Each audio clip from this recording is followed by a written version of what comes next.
जो समदर्शी होते हैं, जो समस्त जीवों के अंदर उस प्रभु के अंश को देखते, ऐसे समदर्शी उन महात्माओं की खोज करो। ये मत देखना कि महात्मा किस जाति के हैं, महात्मा किस बिरादरी के हैं। हर जातियां कर्म के अनुसार बनाई गई, जन्म के अनुसार नहीं। मनुष्य की एक ही जाति है, वो है मानव जाति। और इसी मानव जाने में बैठ करके हमें उस मालिक की भक्ति करनी है। हरे नर नारियों, सुपच जात के भंगी थे, रैदास जी जात के हरजन थे, मीराबाई जात की छत्राणी थी। अगर वे सब उस मालिक को प्राप्त कर सकते हैं तो आप भी उस मालिक को प्राप्त कर सकते हो। लेकिन बगैर महात्माओं के, बगैर मुर्शिद के कोई भी जीव इस संसार समुद्र से ना कोई पार हुआ और ना ही कोई हो सकता। ये समुद्र ऐसा है जिसके न इस किनारे का पता न उस किनारे का पता कोई नहीं जान सकता। ये दुनिया कब बनी, कितनी बार प्रलय और महाप्रलय हो गई, लेकिन इतना जरूर मालूम है कि जिस दिन से दुनिया बनी हम लोग यहीं पर भटका खा रहे। अगर इधर से हवा चली, नैया हमारी उधर चली गई, और अगर उधर से हवा चली, नैया डगमगाते हुए इधर चली गई, न जाने कितने युग और कल्प बीत गए, लेकिन हमारी ये नैया आज तक इस भवसागर से किनारे नहीं लगी। इसलिए नर नारियों, सौभाग्य से वक्त का इतना बड़ा वरदान आपको मिला, ये मानव तन आपको मिल गया। न जाने किस महात्मा की दया हो गई, न जाने कौन से जन्म जन्मांतरों के शुभ पुण्य कर्मोदय हो गए जो आपको ये मनुष्य शरीर मिल गया। हर अब की बार मौका मिल गया है, समय रहते हुए अपनी जीवात्मा के कल्याण के लिए थोड़ा बहुत विचार करिएगा, वरना ये समय तुम्हारा निकलता चला जा रहा। मिली निर्देह है तुमको, बनाओ काज कुछ अपना, पचो मत आए जग में, जानियो रैन का सपना। हरे नर नारियों, जैसे रात में हम लोग स्वप्न देखते हैं, हालांकि उस समय पर हमें स्वप्न सच मालूम पड़ता, असली प्रतीत मालूम होता है। लेकिन जब हम सुबह उठते हैं, जब हमारी आंखें खुलती हैं, तब हमें होश आता कि नहीं भाई, हम तो स्वप्न देख रहे थे, ये सब भ्रम है। ठीक उसी प्रकार से ये दुनिया भी 10-20-100 साल का स्वप्न है। अब आप कहोगे हम जाग रहे, परंतु प्रेमी भाई बहनों, ऐसा हरगिज नहीं है। जिस दिन मौत का वक्त आएगा, हर आप रोगे, हाय हाय करके चिल्लाओगे कि हाय हमने सारी जिंदगी यूं ही स्वप्न में गुजार दी, जागने का समय अभी आया, जो कुछ करना है अभी करना।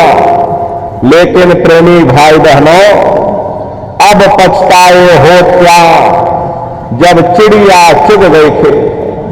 प्रेमी भाई बहनों, महात्मा प्रेम से जीवों को समझाते हैं कि भाई देह और ग्रह सब झूठा, धर्म में काहे को खपना, ये घर बार हमारा अपना नहीं, हरे पराया देश है, ये सराय खाना है, ये मुसाफिर खाना है, ये शरीर भी तुम्हारा अपना नहीं, ये भी काल का पिंजरा है, किराए का मकान है, पराया मकान है। किसी को 40-50 साल के लिए मिला, किसी को 80-90-100 साल के लिए मिला। हर जितने जितने श्वास उस मालिक ने बख्शे हैं, उसे भुगतने के बाद में हमें शरीर को यही छोड़ जाना।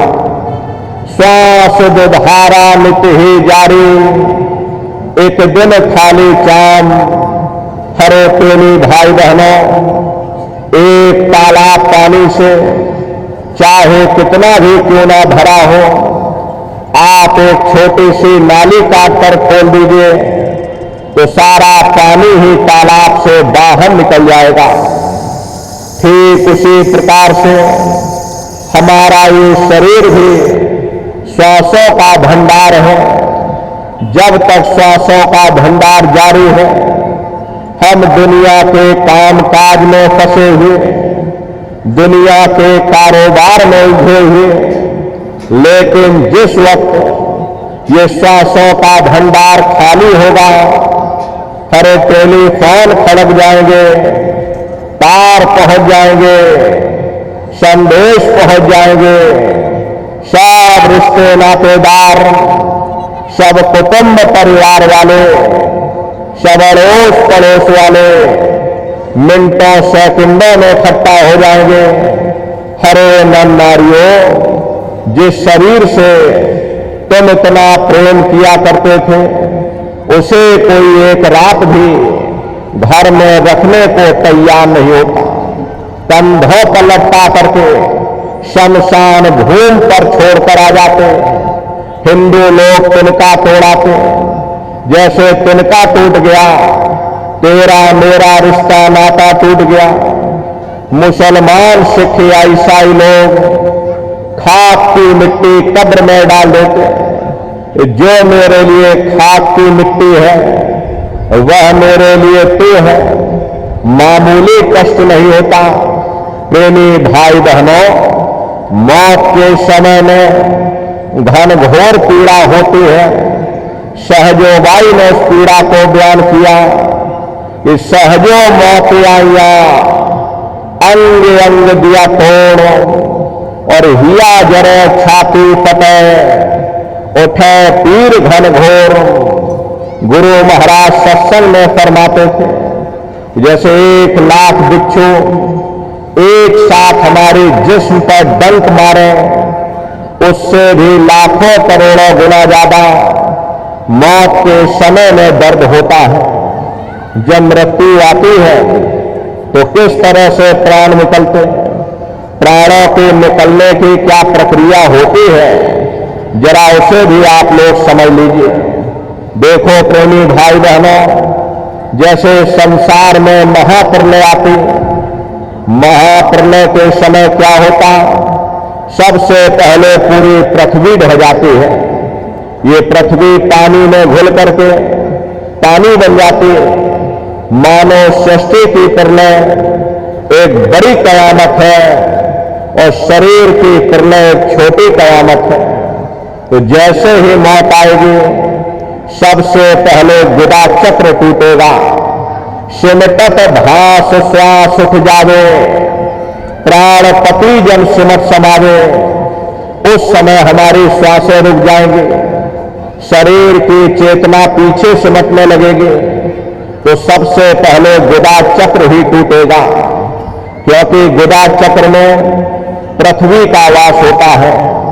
गुदा चक्र टूट करके ऊपर इंद्रिय चक्र में समा जाएगा। इंद्रिय चक्र में जल का वास होता, यानी जल ने पृथ्वी को घोल दिया। फिर जब इंद्रिय चक्र टूटेगा तो ऊपर नाभि चक्र में समा जाएगा। नाभि चक्र में अग्नि का वास होता, यानी अग्नि ने फिर जल को सुखा दिया। ये नीचे से सिमटाव होता है। फिर जब ये नाभि चक्र टूटेगा तो हृदय चक्र में समा जाएगा। हृदय चक्र में वायु का वास होता, यानी वायु ने अग्नि को अपने में समाहित कर लिया और इस तरह से वायु आकाश में उड़ गई।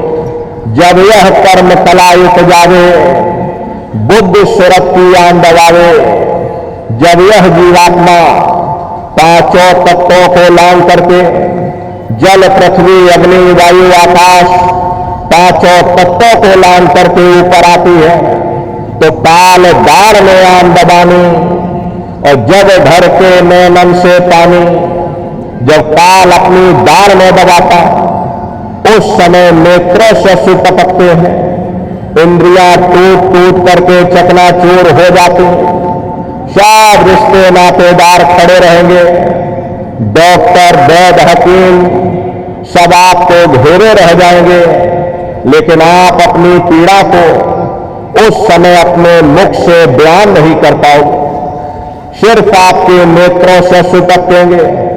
यमदूत आते हैं, प्राणों की डोरी को तोड़ देते और जीवात्मा को खींच करके इस शरीर से बाहर कर दिया जाता, और जैसे ही जीवात्मा शरीर से अलग हुई, ये शरीर तुम्हारा मिट्टी हो जाएगा। फिर इस मिट्टी को एक रात अपने घर में कोई रखने को तैयार नहीं होता। आपके कितने भी सगे संबंधी क्यों ना हो, खास नात रिश्तेदार क्यों ना हो, लेकिन एक रात मिट्टी को कोई घर में रखने को तैयार नहीं होता।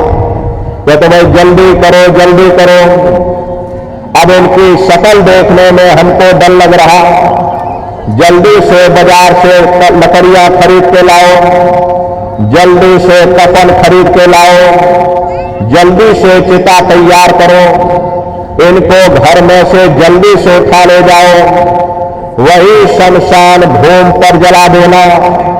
ये जो घर में इनके कपड़े लत्ते पड़े हुए, और इनके कपड़े लत्ते हुए उठा ले जाओ, वही शमशान भूमि पर जला देना। जिस बिस्तर पर ये लेटे रहे, ये बिस्तर भी अशुद्ध हो गया। अब इनकी छुई हुई चीज हमको घर में एक नहीं चाहिए, इसलिए इनका बिस्तर भी उठा ले जाओ, वही